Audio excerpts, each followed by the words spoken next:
Fintech Tour es un espacio gratuito y abierto creado por Legal Paradox con base a su misión para empoderar el sector fintech y blockchain para cambiar el mundo. Se trata de un puente de comunicación en vivo entre el público y los diferentes actores del sector para proporcionar una vía constante de aprendizaje y conocimiento en innovación, analizando el desarrollo y áreas de oportunidad en el sector desde diferentes perspectivas de una manera fácil y amena. En esta ocasión en el panel nos van a acompañar Ana Laura Villanueva desde casa, es de Banorte, ella es abogada en la Libre de Derecho, es directora ejecutiva del área jurídica aquí en Banorte. Carlos Valderrama, él es socio fundador y socio administrador de Legal Paradox, tiene una maestría en Derecho de la empresa y, pues como verán, tiene toda una trayectoria en el sector financiero desde la perspectiva legal, ¿no? Daniel Trueque es parte del equipo de activos alternos en Symbiot y está a cargo de negocios relacionados con blockchain empresarial. Raúl Nava cuenta con más de 10 años de experiencia en el sector financiero y actualmente colabora en la consultora DAI, apoyando iniciativas fintech en servicios financieros en el Fondo de Prosperidad de Reino Unido. Edwin García, él es de Redbox, Estados Unidos, es director general y socio de Redbox Innovation, que es una agencia de innovación independiente con sede en Nueva York. Y ellos ya nos han acompañado en Ingenio, en otras conferencias, y son un socio importante que tenemos en temas de innovación. Al igual que Roberto Castañón, que también nos acompañó justo en el lanzamiento de Ingenio el año pasado, aquí en Banorte, el relanzamiento que tuvimos en 2019. Muy bien, pues ahora quisiera dar la palabra a Edwin para que nos ayude a entrar en calor y empezar con todo este tema del día de hoy. Gracias, Edwin. Perfecto. Claro que sí, Angie. Muchas gracias a todos. Nos da mucho gusto estar aquí de parte del equipo de Redbox, de Roberto, de mí, pues nos da gusto platicar con ustedes de nuevo. Y justo les compartimos aquí la agenda, está dividida en 3 grandes bloques. Primero vamos a platicar un poquito, nos tomaremos Roberto y yo 5 minutos para platicar sobre una cosa que le llamamos el mindset de innovación. ¿Qué quiere decir esto? ¿Cómo podemos tomar mejores prácticas de algunos otros casos para innovar? Después entraremos ya en forma en la parte del panel y por último tendremos un pequeño cierre para terminar todo este panel del día de hoy. Muy bien. Entonces, vamos a arrancar con el mindset de innovación. Para esto, les voy a compartir lo que llamamos las reglas del juego que vamos a estar platicando y que vamos a tener el día de hoy. La primera regla del juego va a ser estar presente. Ya sabemos que pues, es viernes, que a lo mejor ya tuvimos toda una semana pesada, el tema del home office, otra videoconferencia, etcétera. Pero pues, si ya están aquí con nosotros, les vamos a compartir contenido bien interesante. Van a ver que las conversaciones que vamos a tener el día de hoy van a estar muy profundas, van a ser como de mucho valor. Entonces, pues les pedimos que si ya le van a invertir este tiempo, estén lo más presente posible porque la información que van a ver es muy valiosa. La siguiente cosa que les pedimos es que, pues si ya que están aquí, ya que están presentes, que sean curiosos.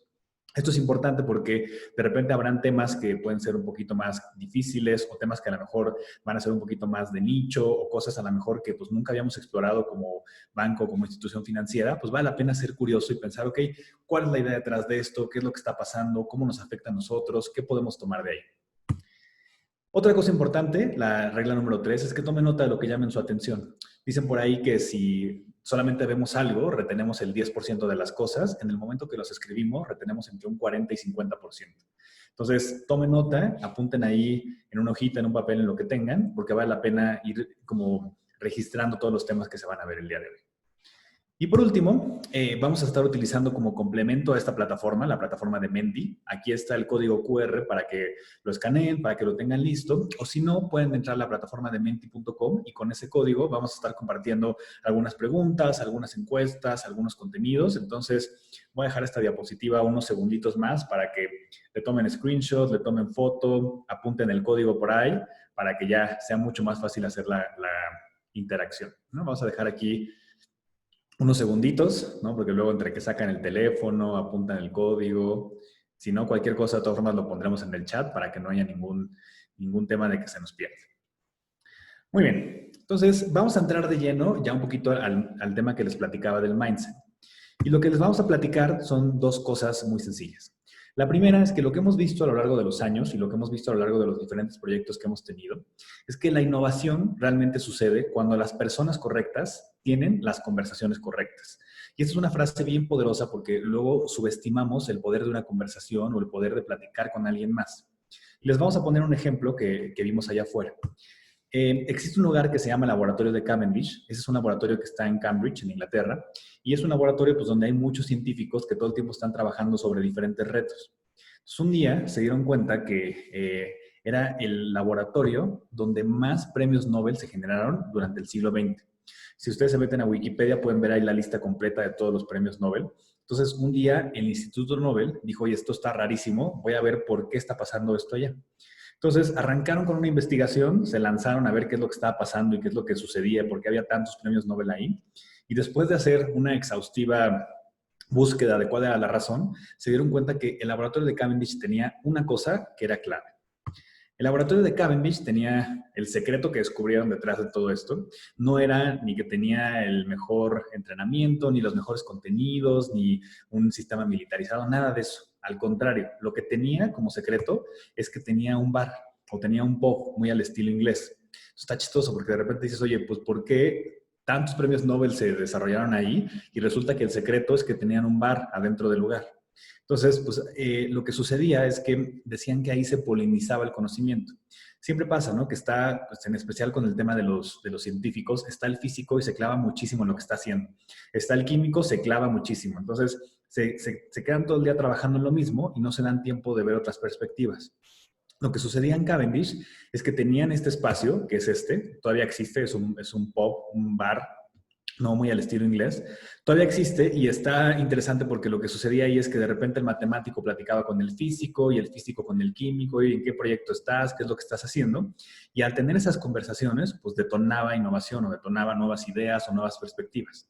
Por ahí, si un día se dan la vuelta por ahí o lo buscan, pues tienen las plaquitas de todos los premios Nobel que se han generado gracias a las conversaciones casuales que se han tenido ahí. Entonces, es muy importante ver que las conversaciones correctas con las personas correctas nos pueden detonar innovación. Entonces, el día de hoy lo que vamos a hacer es vamos a replicar de cierta forma Cavendish y vamos a conversar sobre cómo innovar. Vamos a replicarlo en el sentido de que tenemos diferentes panelistas, tenemos diferente contenido, tenemos diferentes puntos de vista que van a enriquecer mucho lo que estemos haciendo. Y por último, les vamos a platicar para que la innovación suceda, para que todo esto suceda una vez que tengamos las conversaciones, hemos detectado que pues, es importante considerar 4 elementos clave. Y ya con esto vamos a cerrar esta parte. El primero es que al hablar de innovación tenemos que pensar que sí sea negocio, que sea viable. Si vamos a lanzar algo, pues no necesariamente está peleado con hacer negocio. Al contrario, en el momento que hacemos negocio se vuelve una idea sostenible en el tiempo. Entonces es muy importante ver la viabilidad económica del proyecto. La segunda cosa importante al generar una innovación es ver el tema de la tecnología. La tecnología no necesariamente tiene que ser en el mundo digital, la tecnología puede ser algo análogo, puede ser algo más sencillo, pero es muy importante ver que sea factible, ¿no? Si ya tenemos el negocio, ok, vamos a ver que sea factible. Y algo que también tenemos que considerar todo el tiempo es en las personas. ¿Quiénes son esas personas que van a estar utilizando nuestro servicio? Y con personas me refiero que puede ser una empresa, puede ser un individuo, puede ser cuál es nuestro target y por qué va a querer esta solución. Tenemos que trabajar en la deseabilidad y en la usabilidad. Una vez que tenemos esto, si se fijan al centro tenemos la innovación en ese pedacito rojo, lo que necesitamos es un grupo de gente que opere esta innovación, que la haga realidad y que se adueñe de esto. Entonces, el día de hoy, pues, juntamos 4 equipos porque creemos que al juntar esto con las conversaciones correctas y platicando sobre estos temas, podemos realmente innovar. Entonces, más o menos nos imaginamos que puede ser así. En el mundo del negocio, pues está Legal Paradox con toda su experiencia para hacer las cosas viables, para hacer las cosas que sí sucedan. En el mundo de la tecnología, pues el equipo de Symbiont es excelente en temas de blockchain, de tecnología, de qué es lo que está pasando. Del lado de Redbox, pues nosotros estamos muy cómodos platicando sobre temas de usabilidad, de qué es lo que la gente quiere, el target, investigaciones, etc. Y por último, algo muy importante, pues es el equipo que va a hacer que esto suceda. En este caso, pues platicamos del equipo de Banorte, que pues si vamos a pensar en una innovación, si vamos a pensar en algo nuevo, es quien realmente tiene que adueñarse de eso ya que esté y hacerlo realidad. Entonces, este es el contenido inicial que les queríamos platicar como introducción para que ahora sí pasemos al tema del panel. Entonces, a partir de aquí, le paso la palabra a Angie para que podamos seguir con esto. Muchas gracias, Edwin. Hombre, ¿de qué? Listo. Excelente. Muchas gracias. Lo que quiero es agradecer a todos los panelistas y me gustaría ya empezar con las preguntas. Y para eso, Ana Laura, tú eres coautora del libro La Ley para Regular Instituciones de Tecnología Financiera, Contexto, Contenido e Implicaciones. En el capítulo que escribiste, hablas sobre cómo fomentar la innovación en el sector financiero en un entorno seguro y cómo esto lo relacionas con el sandbox regulatorio y con los modelos novedosos. ¿Nos puedes ayudar a entender de alto nivel estos conceptos? Sí, por supuesto, y además no solo los conceptos, les paso todo el chisme completo porque afortunadamente a mí me tocó cuando estaba en la Secretaría de Hacienda, pues elaborar toda esta ley, ¿no? Entonces, de lo que se trata es, los modelos novedosos son la traducción que le dimos nosotros al sandbox regulatorio que ya existía en Reino Unido. ¿Y de qué se trata esta herramienta? Bueno, pues se trata de la eterna queja que tienen todos los de innovación con nosotros los abogados, ¿no? Que siempre me dices que no puedo hacer algo, ¿no? Entonces, con toda esta nueva ola de innovación, gracias a las nuevas tecnologías, en donde va a haber resultados que todavía no podemos prever, como es blockchain, inteligencia artificial y otras tecnologías, pues en un sistema de derecho codificado como el nuestro y cualquier otro sistema jurídico, pues no se puede prever a priori en las reglas la innovación. Pero lo que sí se puede dar es un espacio para que ésta florezca. Y entonces, la idea es que haya un espacio con autorización para cuando surja alguna innovación que se quiera probar ya con clientes reales, esta pueda ser probada en un entorno seguro, ¿no? El sandbox, la traducción literal del sandbox, pues es un arenero, ¿no? Y este arenero, pues en teoría es donde un niño puede llegar y hacer sus experimentos y un cochinero, ¿no?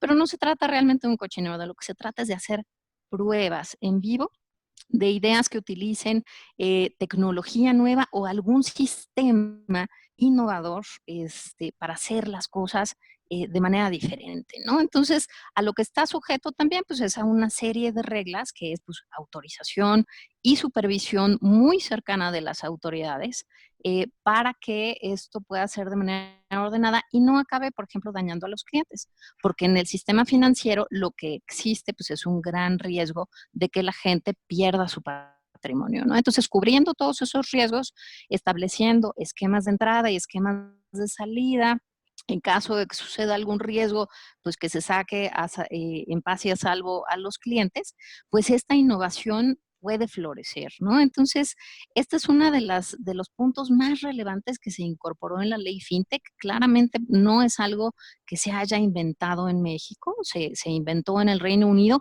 y se ha venido expandiendo a todo el mundo porque es realmente una herramienta que va a permitir el florecimiento de la innovación en todo el mundo, ¿no? No solamente en México. Entonces, a grandes rasgos eso es, espero haber sido claro. No, excelente, muchísimas gracias por tu respuesta. En el libro también mencionas que la tecnología blockchain fue una de las más utilizadas en las propuestas de innovación, pues de esos ambos regulatorios en otros países, ¿no?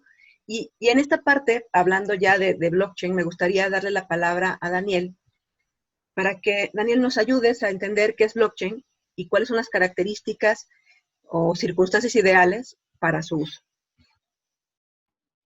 Claro, mucho gusto. Blockchain, primero, antes de explicarlo, es bueno siempre hacer la definición que criptomonedas y blockchain no es lo mismo. Hay mucha gente siempre asocia las dos y realmente criptomonedas es una de muchas aplicaciones de blockchain. Entonces, para explicar lo que blockchain es, voy a explicar cómo han evolucionado las bases de datos.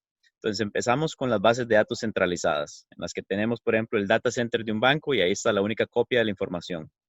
Luego pasamos a las bases de datos distribuidas, que es cuando, por ejemplo, el banco tiene un segundo data center o tiene varias copias de la base de datos en la nube y entonces son varias bases de datos conectadas, todas sincronizadas con una copia maestra, pero todas con el mismo administrador.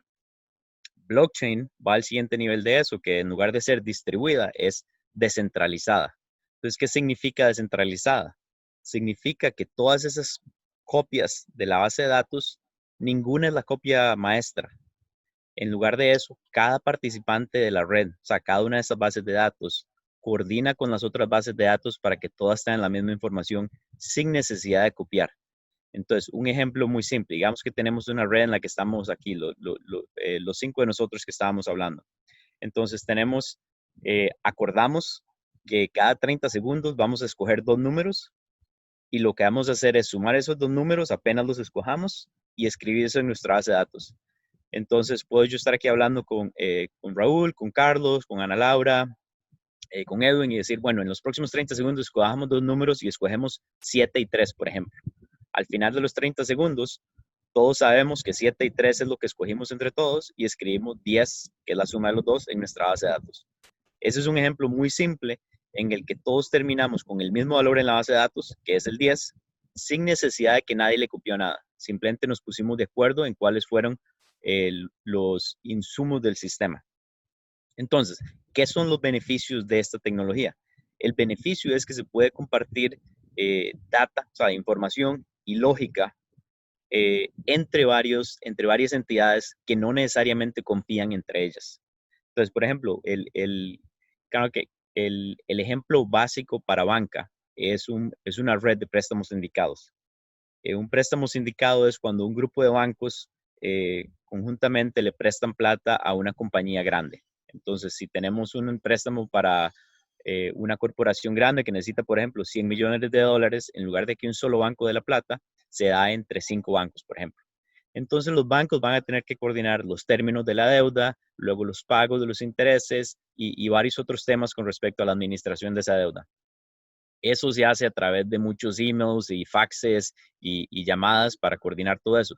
Si se hace en el blockchain, básicamente cada vez que algo se refresca en el sistema, cada vez que alguien pone información nueva, instantáneamente todos los bancos participantes tienen la información. Entonces reduce muchísimo el tiempo para implementar, por ejemplo, para traer uno de estos préstamos al mercado y reduce la complejidad en lo que es el back office para manejar estos préstamos. Entonces es un ejemplo muy básico y espero que esto les dé una idea en general de por qué blockchain como una base de datos descentralizada tiene muchísimas aplicaciones dentro y fuera de banca. Muchas gracias, Dan. Pues ya que estamos contigo y también aprovechando que Carlos se dedica su firma justo a temas de blockchain desde la perspectiva legal, ¿nos pueden dar ejemplos de aplicaciones de blockchain en el sector financiero? No sé si quieres empezar tú, Carlos. Sí, por supuesto, Angie, muchas gracias. Fíjate que el tema es bien interesante. A nivel internacional, no solo los bancos privados, sino incluso los bancos centrales están empezando a transaccionar y a crear sistemas completos y complejos montados en blockchain. Un ejemplo de lo que está sucediendo en América Latina es el esfuerzo impulsado por LACChain. LACChain es una alianza internacional encabezada por el BitLab, que es el área de innovación del Banco Interamericano de Desarrollo. Desde esta alianza, en donde participan grandes empresas a nivel internacional como Alastria, Consensys, del lado de México estamos como Legal Paradox, en fin. Hay muchos miembros muy potentes de la industria. Y sobre eso se está preparando la infraestructura de lo que va a ser la base de la siguiente generación de servicios financieros. Imaginemos que blockchain tiene la posibilidad de dar identidad descentralizada. Esto implica que el usuario va a tener el pleno control de sus datos y los datos transaccionales o financieros que está generando. Incluso uno de los grupos financieros mexicanos relevante ya lanzó este protocolo y su propuesta es que a partir del proceso KYC y PLD que haga uno de los miembros del grupo financiero se pueda reflejar y repartir en el resto. ¿Esto cómo funciona? El usuario tiene en su wallet o en su terminal nodo, que puede ser cualquier tipo de equipo de cómputo, tu teléfono, tiene desde ahí su identidad y controla todas sus credenciales y le va dando acceso de manera progresiva a las diferentes partes de las entidades de este grupo financiero. Lo siguiente que se hace es el oficial de cumplimiento verifica y valida y corre todos los procesos de KYC y PLD. Y sobre eso ya está, ya que una vez está validado, se comparte la identidad descentralizada o el usuario lo comparte de manera directa con el resto de las entidades de este grupo. Esto en México, pero como les decía, para efectos de Latinoamérica se está construyendo en esta nueva infraestructura en donde no solo vamos a tener identidades descentralizadas, sino, por ejemplo, del lado de Legal Paradox estamos trabajando en crear el primer protocolo que te va a permitir tokenizar divisas.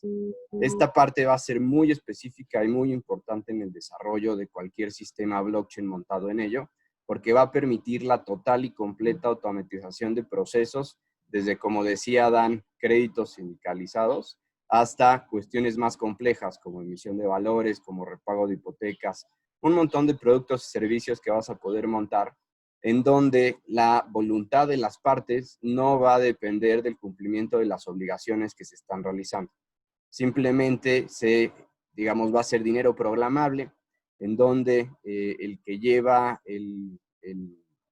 la programación del algoritmo en el lenguaje que se escriba, ya sea Solidity, Corda, Hyperledger o cualquier otro de estos lenguajes de blockchain, va a poder tener el control de este dinero programático y poderle poner condiciones específicas que a raíz de su cumplimiento van a dar la ejecución de acciones.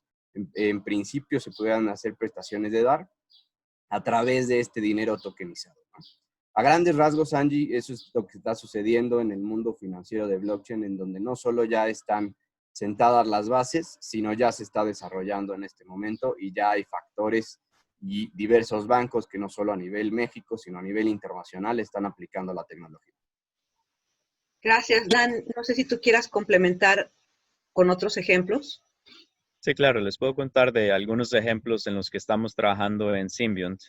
Symbiont ya tiene 7 años en la industria y de hecho desde el 2015, cuando la compañía apenas tenía un par de años de edad, fue cuando desarrollamos la tecnología para préstamos sindicados. Desde entonces hemos avanzado con varios otros proyectos.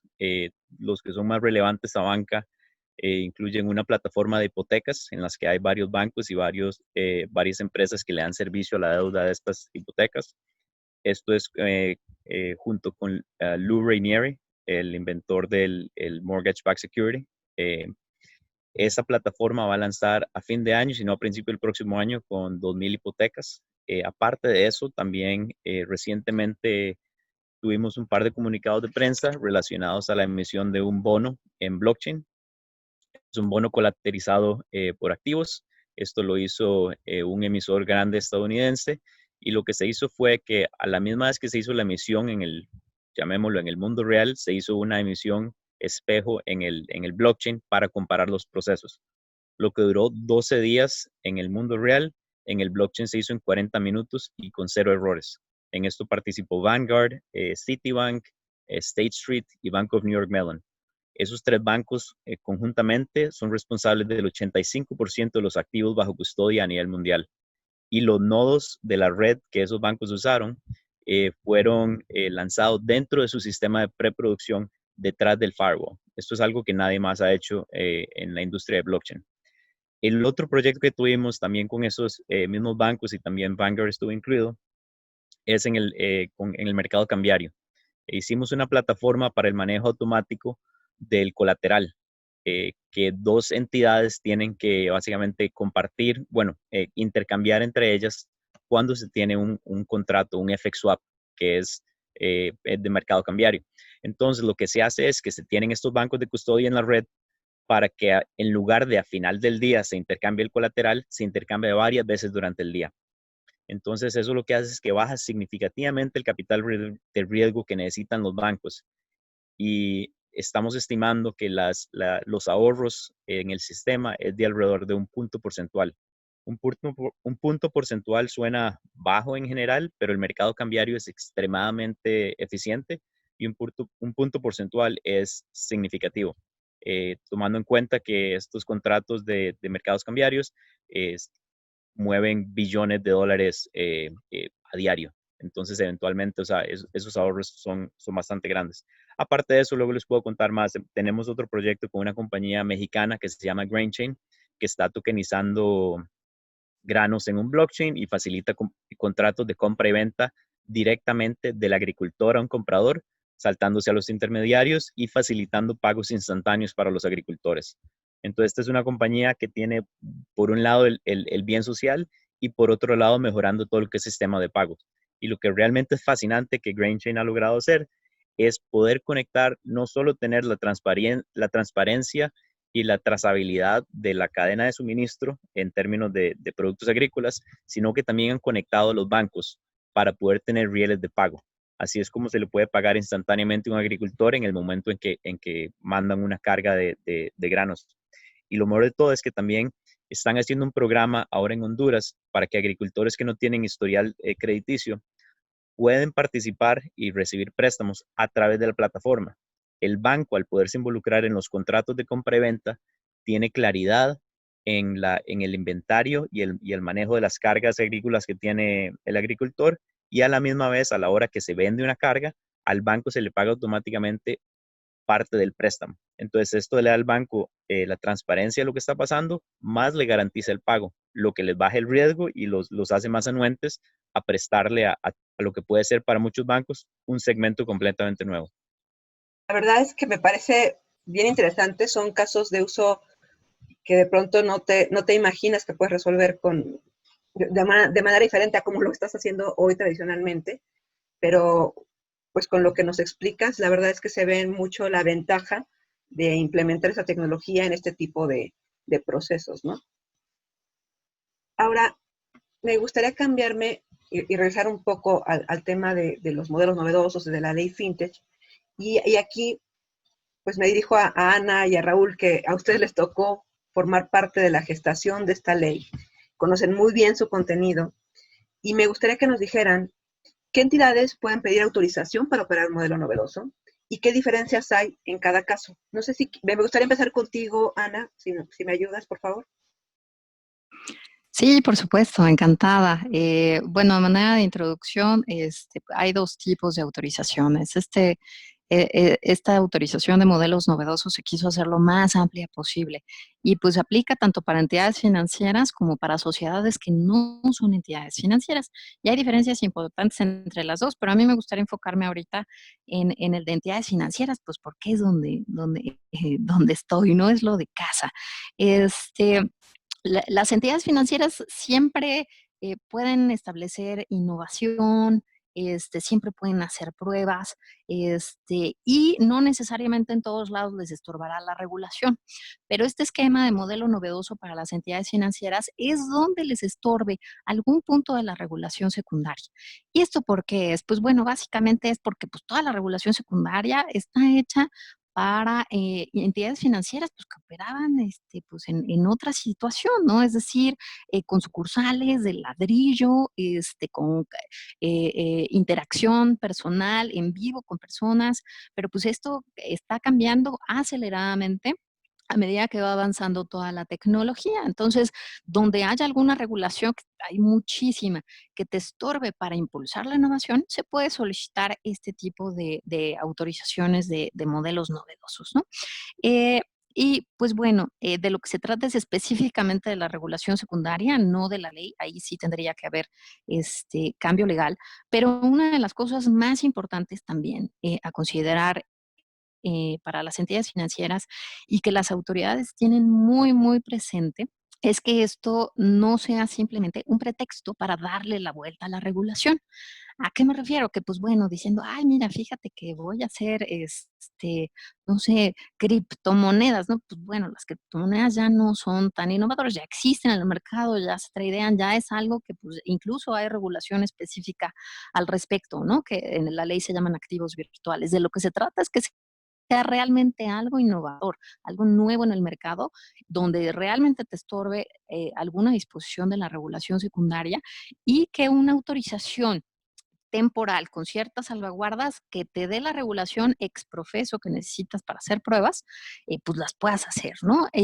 Las autorizaciones, pues bueno, son temporales y de lo que se trata, las autorizaciones para entidades financieras tienen una temporalidad más reducida porque ya son entidades que están operando día a día con el set de regulatorio que les corresponda, pues según el tipo de entidad que es, ¿no? Y pues bueno, además del plazo breve, de lo que se trata es pues al terminar estas pruebas, de lo que se trata es de que la autoridad vea si funciona. Pues lo que tendrá que hacer la autoridad es ajustar esa regulación secundaria para que dé cabida urbi et orbi a este tipo de nuevos modelos que ya se probaron en alguna o en varias entidades, y la regulación pueda ir avanzando junto con la innovación, ¿no? De eso se trata la de entidades financieras. Muchas gracias.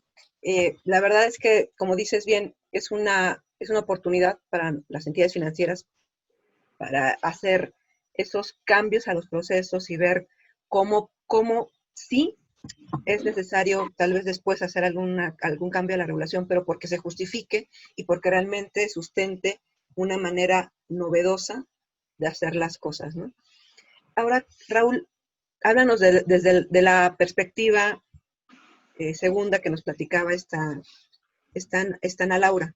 ¿Qué nos platicas ahí?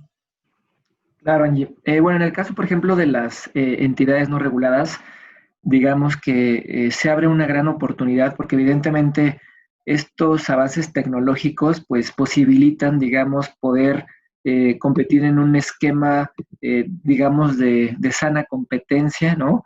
Y en este sentido, pensemos que hoy en día la nube, por ejemplo, te permite implementar toda una infraestructura tecnológica con costos relativamente accesibles y con tiempos también muy, muy convenientes, ¿no? Entonces, pensando en fintechs, ¿no? Que en este sentido quisieran incursionar en el sistema financiero, pues básicamente hay dos criterios a tomar en cuenta. Por ejemplo, el primero de ellos es que la fintech desea realizar una actividad que se considera reservada y para la cual se requiere una licencia. A lo mejor una fintech quiere captar recursos del público en general.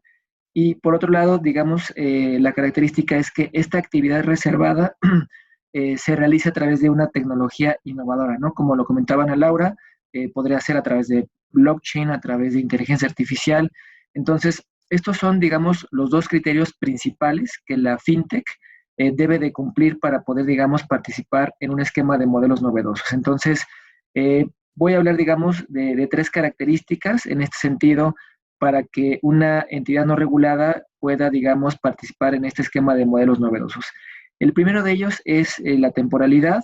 La diferencia, y como lo comentaban a Laura, es que en el caso de entidades reguladas el plazo de prueba es de 2 años. En el caso de entidades no reguladas es de 2 años, con posibilidad de extender el plazo hasta 1 año más. Entonces, el total es de 3 años, ¿no?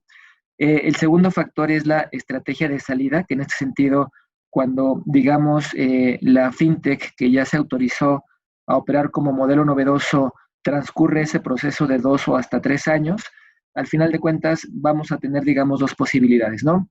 La primera de ellas es que, en este sentido, pensamos que el producto fue exitoso, que escaló, que la prueba, digamos, dentro de este laboratorio financiero fue exitosa. Entonces, la fintech al final de este proceso se va a graduar, digamos, como una entidad financiera. A lo mejor captaba dinero y esa captación lo metía a modelos de inteligencia artificial para definición de estrategias de inversión basada en algoritmos, y todo su proceso lo llevaba a través de registros descentralizados en blockchain. Entonces, pues resulta que pues realiza actividades de SOFIPO, ¿no? O de banco de nicho. Entonces, digamos que el proceso de salida exitoso conllevará a que la fintech pues pueda graduarse como alguna de las entidades financieras que ya están previamente definidas dentro de la regulación financiera. Y digamos, pensamos tal vez que el producto no escaló, no fue exitoso, entonces se determina una estrategia de salida. Y en este sentido, digamos, las disposiciones ya consideran todo lo que es un manejo integral de riesgos para poder pues, tener un impacto menor hacia los clientes, ¿no?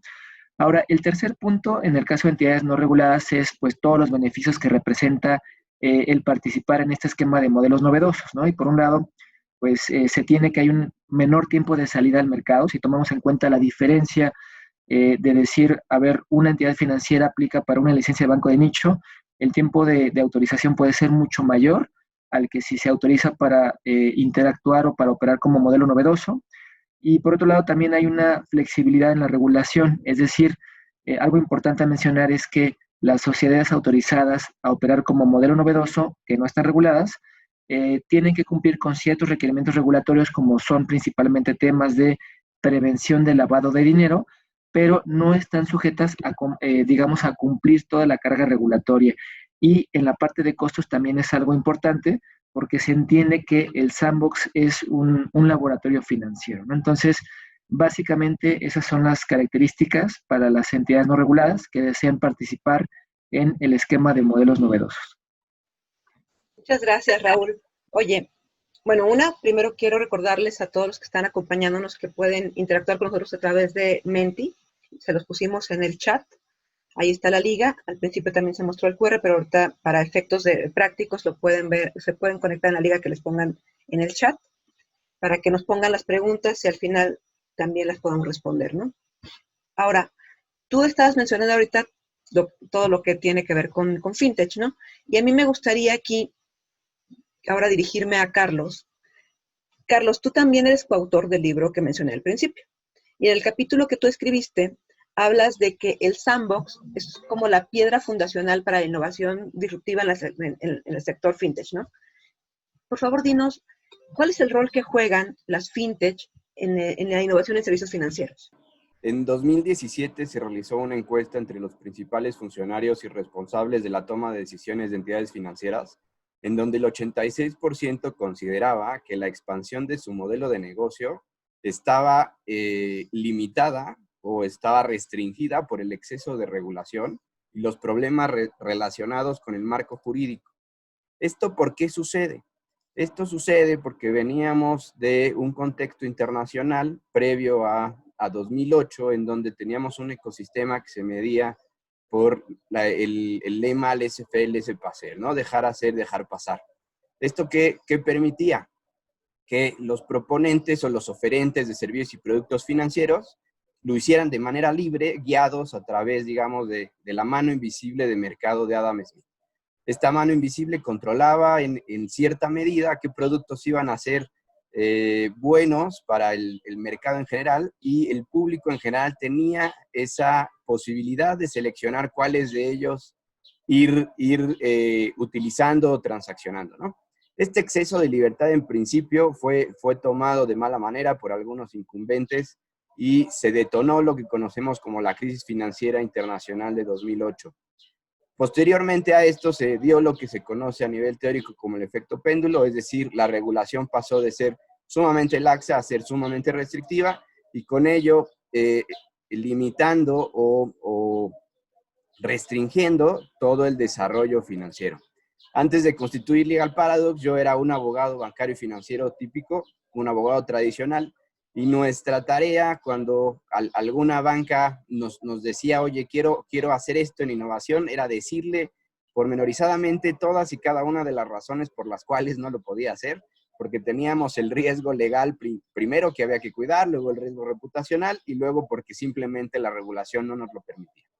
En ese contexto, digamos, las fintech, estos nuevos incumbentes que usan finanzas y tecnología para crear nuevos productos, servicios financieros, no solo de una manera novedosa, sino nuevos modelos de negocio al final que se traducen en diferentes formas de hacer revenue, vienen a complementar la oferta de un sistema financiero tradicional que desde mi perspectiva, y esa es la tesis que abordo en el libro, por ejemplo, para efectos del sistema financiero mexicano, se presenta una falla grave de mercado.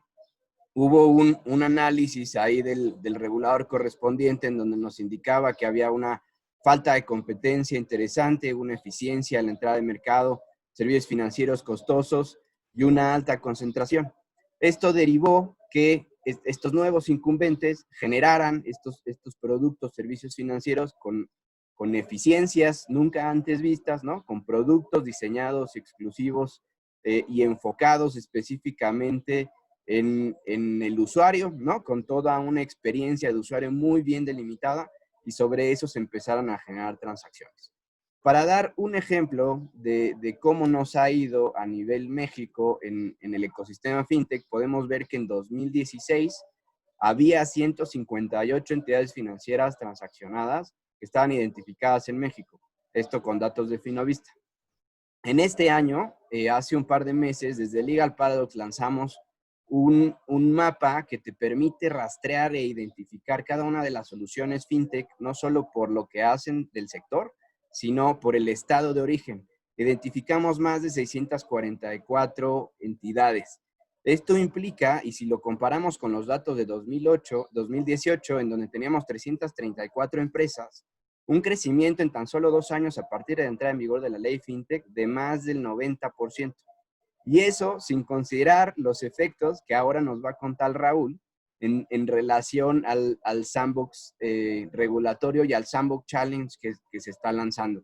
Entonces, en ese contexto, lo que digo en este capítulo del libro es que sandbox regulatorio nos va a permitir probar tanto a incumbentes, es decir, empresarios o emprendedores o sistema financiero tradicional, nuevos productos y servicios financieros con tecnologías de punta, servicios y modelos nunca antes vistos que van a generar nuevos esquemas de revenue, literal, océanos azules que están esperando a ser descubiertos.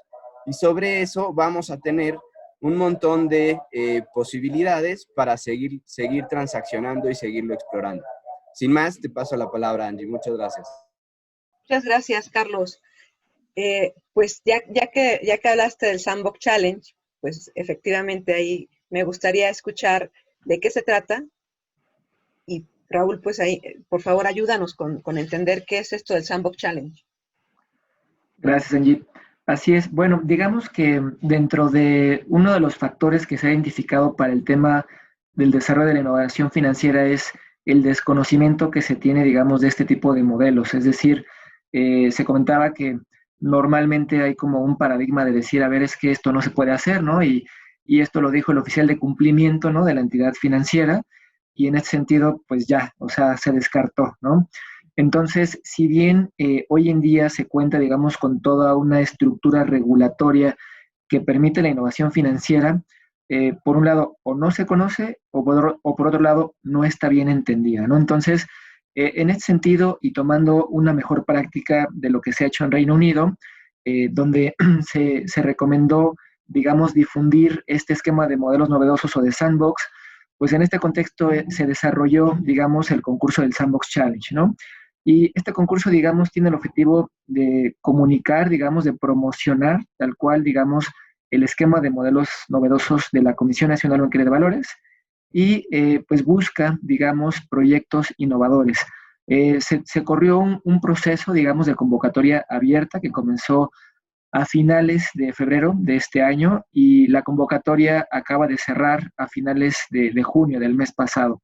Entonces, si bien hoy hablamos de que la convocatoria está cerrada y en unos momentos más nos compartirán la liga de la página, esto no quiere decir que ya se acabó o que se paró con el cierre de la convocatoria. Finalmente, la innovación siempre continúa y en ese sentido ustedes pueden visitar la página del sandboxchallenge.com.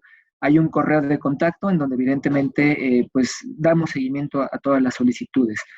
Ahora, ¿cuáles son algunos números o cifras y datos que podemos compartir con ustedes? Porque digamos que el concurso hoy en día está en una fase de evaluación de los proyectos, es decir, tuvimos 165 proyectos registrados en la plataforma del Sandbox Challenge.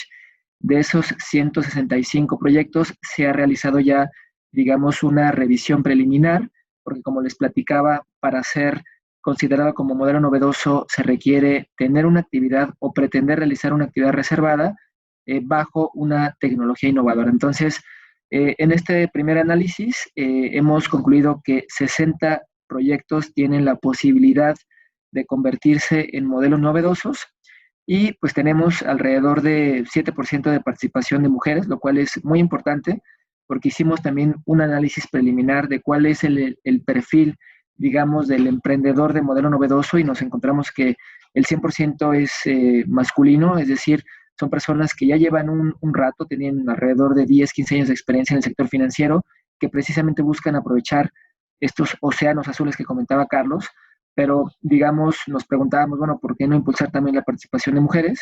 Y estuvimos realizando actividades de promoción a través de webinars con enfoque de género y logramos un 7% de participación femenina, lo cual, digamos, nos es muy grato, ¿no? Digamos, empezar a romper este tipo de esquemas. Por otro lado, también identificamos que dentro de las actividades reservadas que se pretenden realizar, dentro de los primeros lugares está, por ejemplo, la captación de recursos, la intermediación de valores, ¿no? La transmisión de dinero. Entonces son estas principales actividades las que de todos los proyectos que se registraron están en el top 3, ¿no? Y por otro lado, también algo muy interesante y precisamente creo que es tema de este webinar, es que la tecnología más popular que se pretende, digamos, utilizar es la tecnología blockchain, porque como lo comentaba Daniel, blockchain no nada más es criptomonedas, sino tiene muchísimos usos, ¿no? Hablamos de remesas, hablaban de la comercialización de contratos para granos, ¿no? Hablamos también de registros de perfil de Know Your Customer, de conocimiento del cliente. Entonces, pues esta tecnología tiene mucho potencial. Y la segunda tecnología también que se ha identificado como más utilizado, que se puede utilizar, es la de inteligencia artificial, ¿no? Toda esta serie de modelos que nos llevan, por ejemplo, a sugerirnos, ¿no? En qué valores o en qué cartera o en qué portafolio invertir. Entonces, digamos, son los datos que podemos compartir del Sandbox Challenge. Los siguientes pasos es que de estos 60 proyectos que tienen ese potencial de convertirse en modelos novedosos, se va a realizar una evaluación ya, digamos, más profunda para poder, digamos, contar con 6 finalistas. Estos 6 finalistas van a ser, digamos, anunciados en un evento de cierre que tiene fecha de finales de agosto. Estaremos también compartiendo esa invitación para los que nos gusten acompañar. Va a ser un evento virtual y una vez, digamos, teniendo o ubicando a estos 6 finalistas, el objetivo es que puedan, digamos, desarrollar la solicitud formal de autorización ante la Comisión Nacional Bancaria de Valores y podríamos decir muy probablemente que arrancaremos ya de manera formal el esquema de modelos novedosos de la Comisión Nacional Bancaria de Valores. Esto lo comento porque hoy en día no hay, digamos, un modelo novedoso que esté, digamos, activo dentro de la comisión, tomando en cuenta que la ley se publicó en el 2018 y las disposiciones secundarias del Sandbox se publicaron el año pasado. Entonces, creemos que con todos estos esfuerzos arrancaremos formalmente, digamos, la innovación financiera en la comisión, este modelo de Sandbox regulatorio, ¿no? Muchas gracias, Raúl. Ahora, ya con todo este contexto que nos das, a mí me gustaría preguntarte, Ana, ¿esto del Sandbox regulatorio es una oportunidad o es un riesgo? Es una excelente pregunta, y esa pregunta es la pregunta básica que se le ha hecho a todos los innovadores, ¿no? Se le hizo a Cristóbal Colón, ¿no? Cuando le dijeron, oye, híjole, esto tiene muchísimo riesgo, ¿no? Y tanto riesgo tenía que pues no encontró lo que estaba buscando, pero encontró algo totalmente nuevo, ¿no? Cuando a mí me tocó ver esto desde el lado de las autoridades, pues sí, hubo muchísimas voces y hubo que convencer a muchísima gente al interior del gobierno de que esto era una gran oportunidad para detonar desarrollo en el sistema financiero y que obviamente sí había riesgos y para los riesgos pues se metieron una serie de salvaguardas en la ley para tratar de mitigarlos. A final de cuentas, el negocio de los servicios financieros pues es administrar riesgos, ¿no? Pero las oportunidades que se veían y que se ven ahora, pues son gigantescas, ¿no? Y aprovechando lo que estaban platicando del Sandbox Challenge, creo que este tipo de iniciativas ayudan muchísimo para detonar la innovación, porque nuestro modelo es un poco distinto al del Reino Unido. En el Reino Unido lo que hacen es convocatorias, la propia autoridad hace convocatorias y dicen de tal fecha a tal fecha voy a recibir solicitudes para aplicar al Sandbox y sí o sí pues voy a aceptar un número determinado de autorizaciones sujeto a la capacidad del ente regulador y de la supervisión que le pueda dar, pero en México eso está totalmente abierto, ¿no? Cuando se implementó la regulación secundaria, quien la hizo en su momento, determinó que no se podían hacer convocatorias cerradas, sino que esto al ser una norma general y abstracta, tendría que estar abierta para cualquier persona. Eso da pues, ciertos beneficios, porque cualquiera en cualquier momento puede solicitar una autorización de modelos novedosos, pero le quita un poco ese ímpetu de, ahora es el momento, todos traigan sus ideas, ¿no? Va a haber autorizaciones sí o sí. Y esto hace también, pues, que las autoridades puedan verse un poco más selectivas y decir aquí no, aquí no, aquí no. Entonces, este tipo de iniciativas a mí me emocionan muchísimo porque traen una cantidad de oportunidades enormes y como bien decía Carlos hace rato, lo que hay son océanos azules por descubrir, ¿no?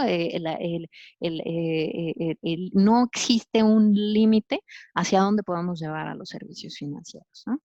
Entonces sí hay riesgos, pero las oportunidades son gigantes. Entonces yo quiero invitar a todos los que nos están escuchando a que se animen a presentar propuestas. Si trabajan en una entidad financiera, en entidades financieras. Si trabajan en un despacho, también de ese lado, pueden invitar a sus clientes a hacerlo, ya sean entidades financieras o no financieras, porque las oportunidades que pueda haber de desarrollo son enormes.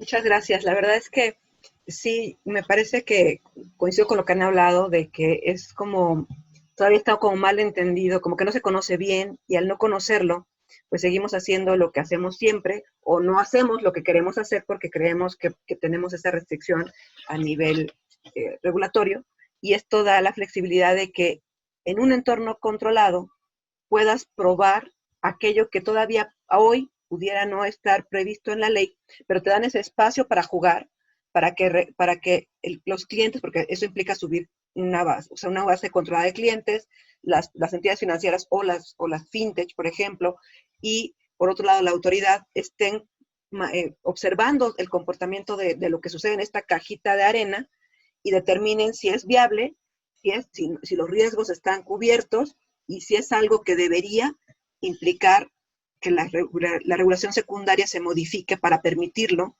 ya de forma abierta.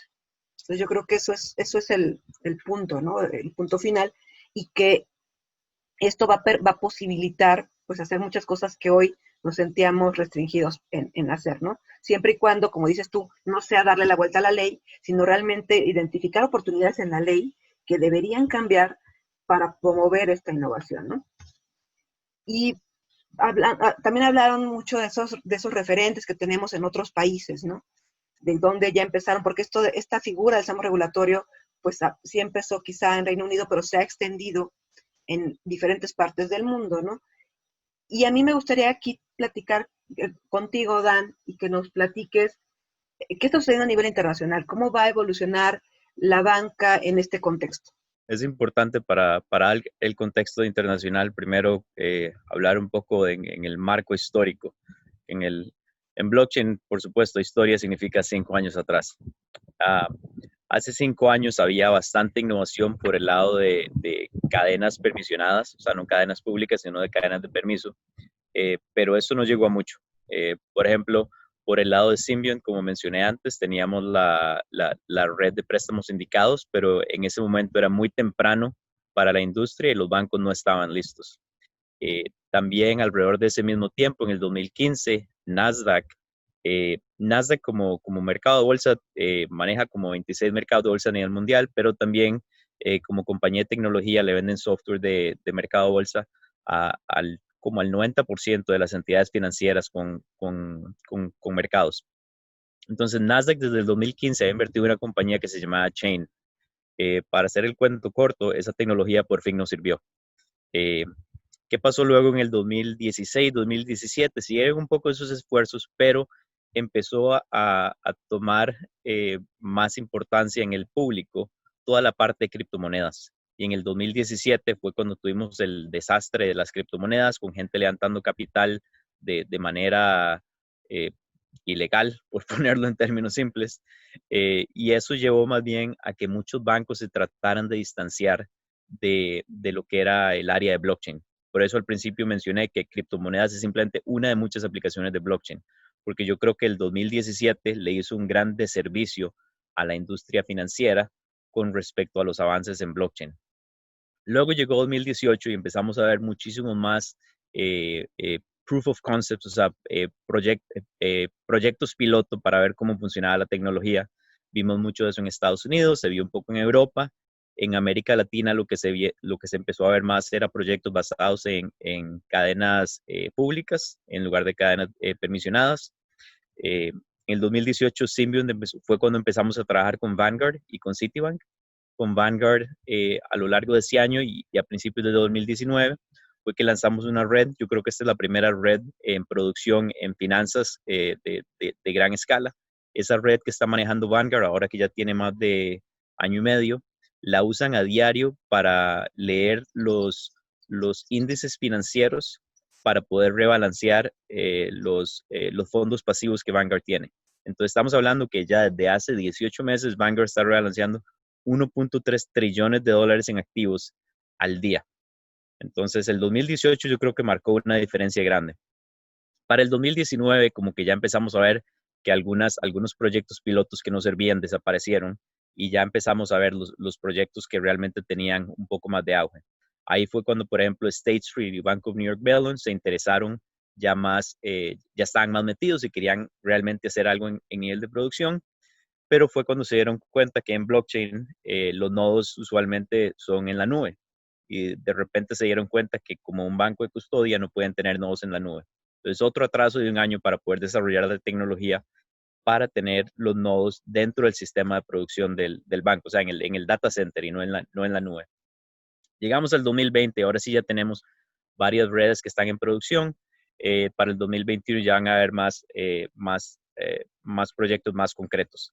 Pero en general lo que estamos viendo es que duramos 5 años en llegar a donde estamos.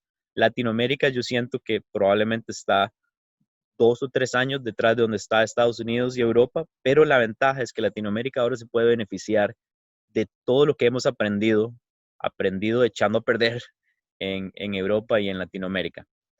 Perdón, en Europa y en Estados Unidos. Entonces yo creo que Latinoamérica tiene la ventaja de poder saltarse varios pasos y realmente llegar probablemente hasta más rápido que Estados Unidos. Sí tienen más, si logran balancear ese riesgo tecnológico con el riesgo de ser obsoletos si no hacen ese salto tecnológico. Eso es por el lado de banca comercial. Un lado que a mí realmente me emociona mucho por el punto de vista de Latinoamérica es la parte de bancos centrales. Yo creo que al ser más flexibles, estamos comparando contra bancos europeos y americanos, creo que Latinoamérica tiene más oportunidad de poder crear una red de bancos centrales o usar blockchain para que un banco central cree una red que sean mejores rieles de pagos en un país. Entonces, por ejemplo, a lo largo del 2018 y 2019 empezamos a ver el Fondo Monetario Internacional, el Banco Central Europeo, el Banco de Inglaterra, que empezaron a publicar investigaciones sobre la tecnología y cómo funcionaría una moneda digital para bancos centrales. En Latinoamérica, de hecho, muy interesante, yo creo que fue a finales del 2018 o el año pasado, CEMLA, el Centro de Estudios Monetarios de Latinoamérica, publicó una investigación en el tema. Y más recientemente, de hecho, tuve una llamada con FLAR, el Fondo Latinoamericano de Reservas, para empezar a discutir esta tecnología. Entonces, realmente me motiva mucho que haya suficiente interés y que podría realmente crear ese momentum para crear mejores rieles de pagos a nivel de Latinoamérica. Tener diferentes monedas en diferentes países, eso crea fricciones para el comercio y por eso es que Latinoamérica termina transando en dólares.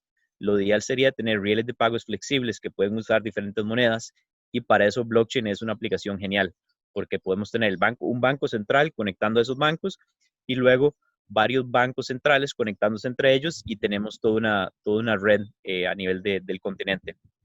Por eso también, por ejemplo, lo que Carlos menciona de LACchain es bastante interesante porque eso es un primer esfuerzo en moverse en esa dirección. En Estados Unidos, más recientemente, de hecho, hace 2 días, tuvimos una llamada en Symbiont con el Federal Reserve en Estados Unidos para discutir moneda digital. Y de hecho, eso me sorprendió porque yo pensé que Estados Unidos estaba muy, muy en contra de moneda digital, pero tuvimos un panel una reunión con 25 personas, economistas, especialistas en producto, etcétera, de la Reserva Federal de Estados Unidos para discutir el tema. Entonces, yo creo que en este momento es casi como que estamos en carrera a ver quién va a llegar a moneda digital primero, Latinoamérica o Estados Unidos o Europa. y yo espero que Latinoamérica sean los primeros y que más bien seamos los que le enseñemos al mundo cómo poder hacer esto. Entonces, en general, yo creo que Latinoamérica está muy bien posicionado para tomar ventaja de todo lo que se ha aprendido en el mundo y poder estar a la vanguardia de usar blockchain en banca y más allá de banca para reducir fricciones y mejorar el comercio a nivel del continente. Excelente.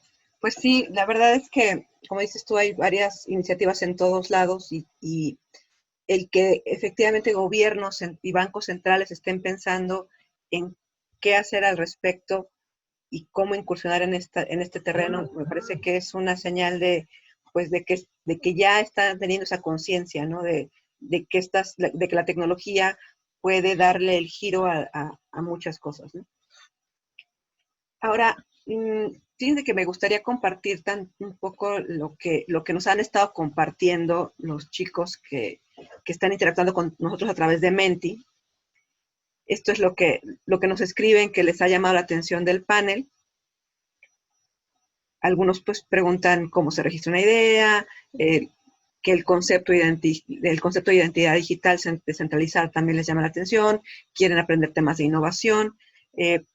Aquí al final del Menti, después si quieren ser contactados, lleguen al final de la encuesta y ahí pueden escribirnos qué es con quién quieren contactar, ¿no? Muy bien, pues a mí me gustaría con esto ir cerrando ya el panel y pasar a la parte de preguntas y respuestas. Y no sé si antes de irnos a esa parte, pues cada quien quisiera a micrófono abierto el que ustedes elijan. Si quieres empezamos por Ana y después los demás. ¿Cuáles serían como las palabras de cierre? ¿Qué nos dejarían como frase de cierre de su participación en el panel?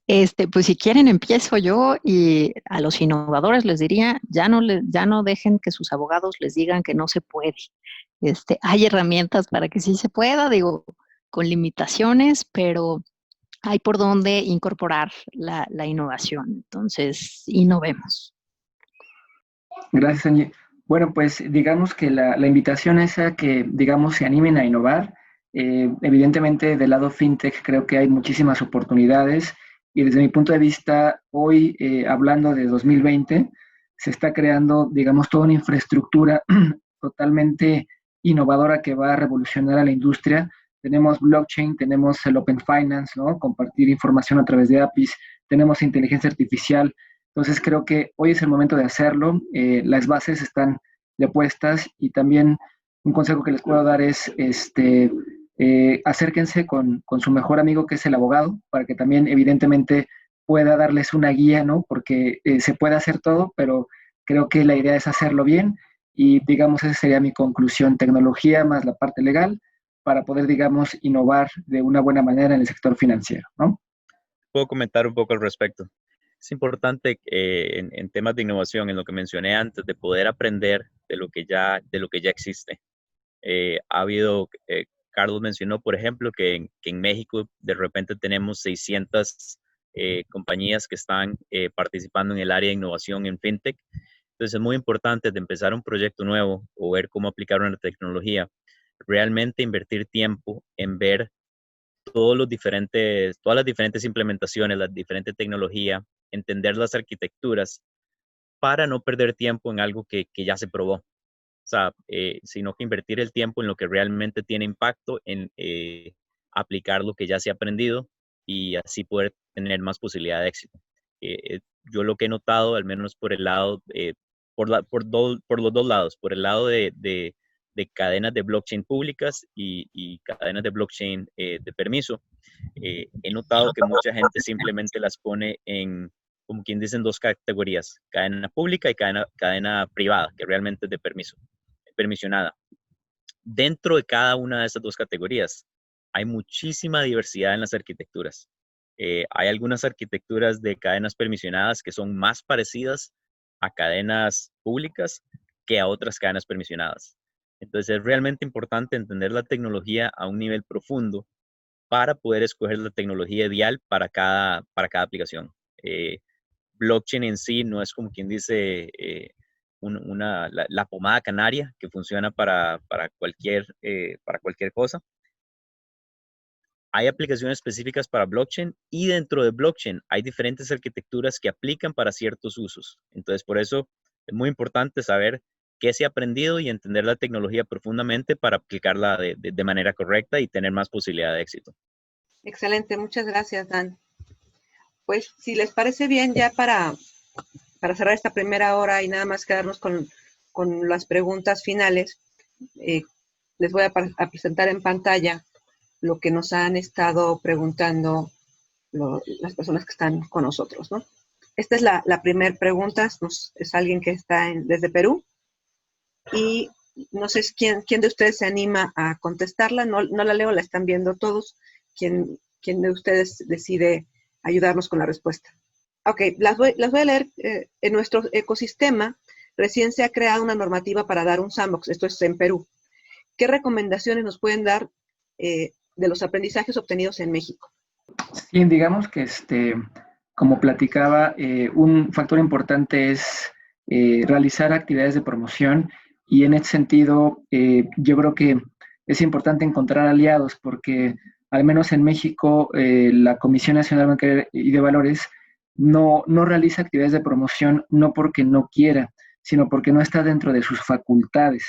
Entonces, en ese sentido, nosotros encontramos una mancuerna muy dinámica, porque nosotros estamos trabajando como Fondo de Prosperidad de Reino Unido, y en ese sentido apoyamos a la Comisión Bancaria de Valores en algunos proyectos relacionados con temas fintechs, y uno de ellos es precisamente la promoción del Sandbox Challenge. Entonces, esa sería una primera recomendación. La otra recomendación es que debe de existir un diálogo, digamos, muy uno a uno entre regulador e innovador, porque en este sentido el innovador muchas veces domina la tecnología, pero no domina el tema legal y particularmente el tema regulatorio. Entonces, cuando hablamos de un sandbox, precisamente es establecer ese diálogo entre regulador e innovador. Y entonces la segunda recomendación sería precisamente esa, que el regulador se acerque y esté en constante comunicación con el innovador.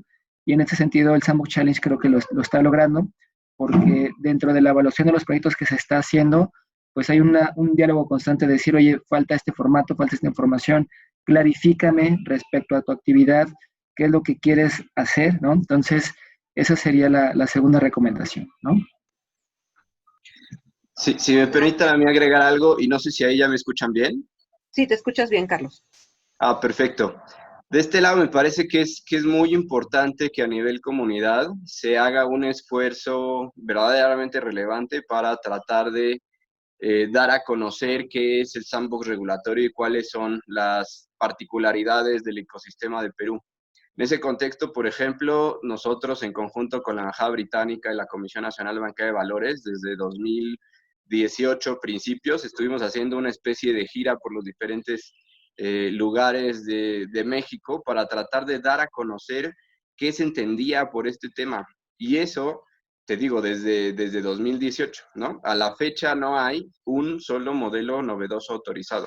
Si bien es cierto, ya se tienen 165 solicitudes y esas van a estar en proceso una vez que concluya digamos, concurso de innovación, también es cierto que existía un amplio desconocimiento del tema. Entonces yo sería muy enfático en que a nivel comunidad se pueda crear todo una, digamos, dinámica para dar a conocer con bombo y platillo, ¿no? De qué va su sandbox regulatorio y qué tipo de cosas se pueden hacer. Y si me permiten un poco regresar al mensaje final, lo que les iba a transmitir era, si ustedes hacen un análisis de quiénes son las personas más ricas del mundo en este momento, si ven los top 5, se van a encontrar que tienen dos cosas en común. La primera es que son buenos en tecnología y la segunda, o que son buenas en finanzas. Al final del día, FinTech y los modelos novedosos, el sandbox regulatorio, lo que permite es unir estos dos modelos por primera vez a lo largo de la historia y reconfigurar completamente la redistribución de riqueza, logrando, como les decía, que océanos azules puedan ser explotados, ¿no? Con eso me gustaría cerrar. Gracias, Carlos. Gracias, Carlos.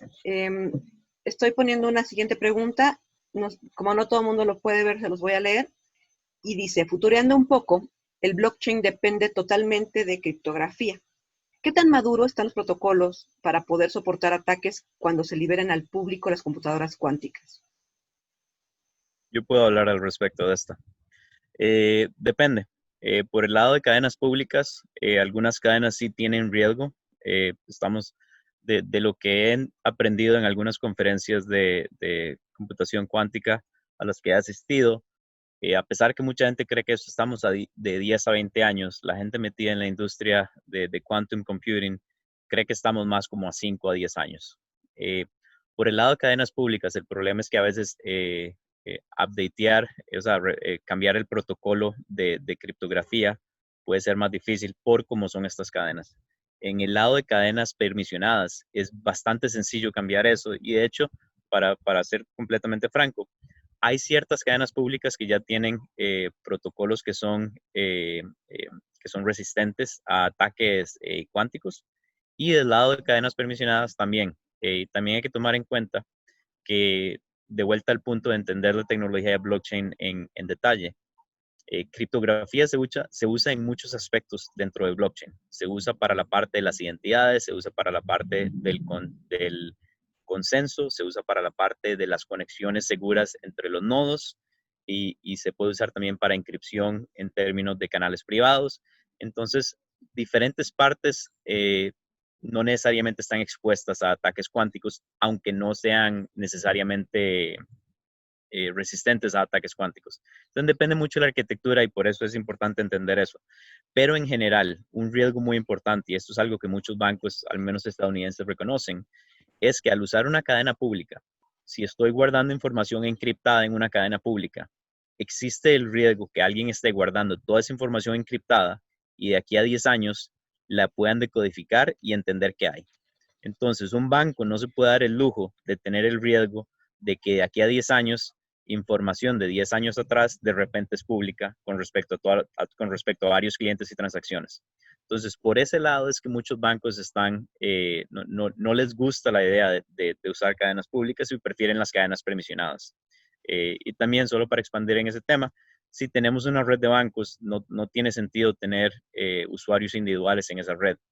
Alguna gente obviamente tiene opiniones muy diferentes al mío, pero al menos eso es lo que yo he aprendido de trabajar con varios bancos grandes estadounidenses. Pero sí, en general, el riesgo de computadoras cuánticas es fácilmente mitigado dentro del lado de cadenas permisionadas y hay algunas cadenas públicas que están trabajando en algoritmos que no son, o sea, que no tienen ese riesgo. Muchas gracias, Dan. La siguiente pregunta es, ahora con la contingencia, ¿hay una estimación más precisa de cuándo dejará de usarse el dinero físico y saber si se estará usando incluso en lugar de las tarjetas de débito y tarjetas de crédito? Bueno, yo creo que esto, no sé, entiendo que, bueno, va en el sentido de que si podemos pensar que el dinero físico va a desaparecer, creo que yo al menos no sé qué opinen ustedes, pero yo creo que no lo vamos a ver en el corto plazo. De hecho, si ustedes consultan recientemente una estadística que salió al público, y es que me parece que la semana pasada o la semana antepasada fue cuando se tuvo el máximo de dinero de operaciones con dinero en efectivo. Entonces, ahorita, ni aún con la pandemia, esto se está ocurriendo. En parte de lo que decían es que hay muchos comercios todavía que no aceptan dinero en efectivo, y pues la gente lo que hace es que va al cajero y saca dinero para seguir interactuando con esos comercios que siguen recibiendo pagos solamente en efectivo. No sé qué opinen los demás, sé que no necesariamente es tan relacionado con el tema, pero para no dejar sin contestar esta pregunta. Yo puedo comentar también un poco. En México en general es un país en el que se usa mucho efectivo. Hay otros países, Estados Unidos no se usa tanto, pero igual hay bastante uso de efectivo. De hecho, ahora en los comentarios vi que está una amiga mía, Vanessa, de Suecia. Suecia es una economía que es básicamente sin efectivo. O sea, uno va a Estocolmo y es casi imposible pagar con efectivo. O sea, de hecho, eso ha sido un esfuerzo que la ciudad ha tenido para eliminar el efectivo. Si eso es bueno o no, ya eso es otro tema, pero yo creo que depende mucho del país. En el caso de México, yo creo que estamos a muchos años de que eso suceda, pero en otros países, como este ejemplo de Suecia, eso es algo que ya casi es una realidad. A mí me parece que si bien es cierto, hay digamos, esta concepción generalizada en la sociedad mexicana de tener transacciones o operaciones con efectivo, sí estamos ya teniendo una tendencia clara de una alza a pagos sin medios de contacto, ¿no? Pagos contactless. Esto se está viendo, por ejemplo, en algunos de nuestros clientes donde están reflejando tasas de crecimiento de 220%. Incluso algunos de ellos crecieron en la pandemia, lo que tenían proyectado crecer hasta dentro de 5 años, en tan solo 3 meses de pandemia. Entonces, me parece que en la medida en la que se socialice que COVID como una pandemia se puede contener en nuestras monedas, por ejemplo, las monedas mexicanas, depende de cuál, entre el 65 y el 85% están hechas de cobre, y el cobre almacena, según estudios de Princeton, el COVID por hasta 4 horas. Entonces, en ese contexto, insisto, en la medida en la que esto se vaya socializando, en la medida en que siga escalando lamentablemente la pandemia, la gente tendrá o tenderá a generar estas transacciones sin contacto, ¿no? Sí, eso es un excelente punto. La pandemia realmente está acelerando cambios que hubieran durado décadas. Por ejemplo, lo de trabajar desde la casa remotamente, el hecho de que tenemos esta llamada a través de Zoom y es muy normal. Estos han sido cambios que la pandemia ha logrado acelerar.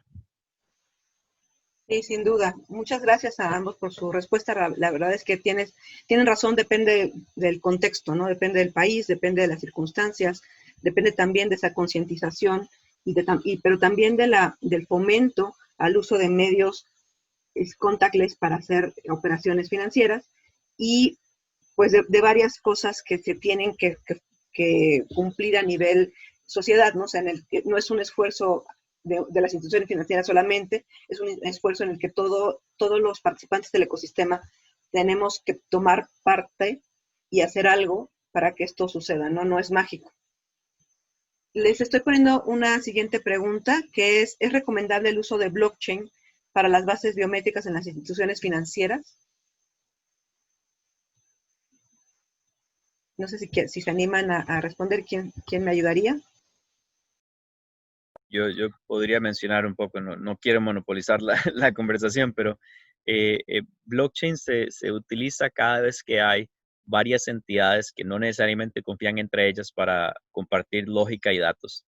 En este caso, si tenemos varias instituciones financieras compartiendo una misma base de datos biométricas, por ejemplo, lo que sería el tema de identidad descentralizada, sí podría ser una buena aplicación. El problema ahí es todos los temas de privacidad y las leyes europeas de privacidad, las leyes de privacidad que están saliendo ahora en Estados Unidos, en California, y eventualmente probablemente algo de esas leyes lleguen a México. El problema y la bendición de un blockchain es que la información es inmutable. Una vez que se escribe el blockchain, ahí queda para siempre. Entonces, dependiendo de cómo se escriba la ley, si la información está encriptada, puede que eso cuente o no como válida para la ley, porque a las leyes, como están implementadas en Europa, por ejemplo, requiere que si alguien quiere borrar su información personal de una base de datos de una institución, que sea posible. En una base de datos de blockchain, borrar la información no es posible. Sí es posible si estamos hablando de cadenas de permiso y hay todo un protocolo para coordinar entre todos los entes que se sabe que están corriendo nodos en la red para borrar eso, pero realmente no es para lo que se definió la tecnología. En el caso, si privacidad fuera un problema, lo que se podría hacer es confiar en un ente centralizado, que es el que tiene todas esas bases biométricas y se las hace accesible a varios bancos. Pero eso no es blockchain, eso es una aplicación centralizada. Entonces depende mucho de los requerimientos de privacidad y la regulación que haya alrededor de eso. Muy bien. Pues listo. Excelente. Muchas gracias a todos por conversación. La verdad es que ha estado muy interesante. Hemos visto cosas que están pasando allá afuera, pero lo que nosotros nos gustaría tocar para cerrar es simplemente un concepto interesante. Les platico. Hace algunos años, hace un par de años, nos llegó este póster a la oficina. Es un póster que parecía común y corriente, llegó en un paquete, pero al irlo abriendo, te ibas ensuciando las manos de esta tiza como de la que se utilizan los lápices, ¿no? Que te vas ensuciando, es como si fuera un polvito negro. Entonces, lo que decía el póster en las instrucciones era que le dieras la vuelta y en la parte de atrás te limpiaras las manos con el póster. A medida que te limpiabas las manos, se iba revelando un mensaje que estaba bien interesante. El mensaje decía: el futuro le pertenece a aquellos pocos de nosotros que todavía estamos dispuestos a ensuciarnos las manos. Y estaba padrísimo porque es una reflexión bien interesante y de eso se trata lo que hicimos el día de hoy, ¿no? Se trata de ensuciarnos las manos. El futuro le pertenece a todos aquellos que, ok, ya escuché que existe esta idea por aquí, ya escuché que esta idea por acá. Vamos a ensuciarnos las manos en la forma positiva, vamos a ensuciarnos en hacer que las cosas sucedan y vamos a poner las manos a trabajar en todas estas ideas que así es como surgieron, ¿no? Seguramente alguien, cuando se inventó la tecnología de blockchain, dijo: oye, me voy a ensuciar las manos y voy a hacer esto, y voy a trabajar, y voy a echarle ganas, y voy a hacer que suceda. De eso se trata, y es el último mensaje con el que les queríamos dejar, para que realmente traten de ensuciarse las manos en todo lo que están haciendo, traten de adueñarse de algo y decir: ok, manos a la obra, vamos a trabajar. Y listo. Era el último mensaje que les quería compartir y pues creo que de nuestra parte, por lo menos del equipo de Redbox, fue un gusto haber platicado con ustedes. Les damos las gracias por habernos invitado a este tipo de foros, nosotros encantados de venir.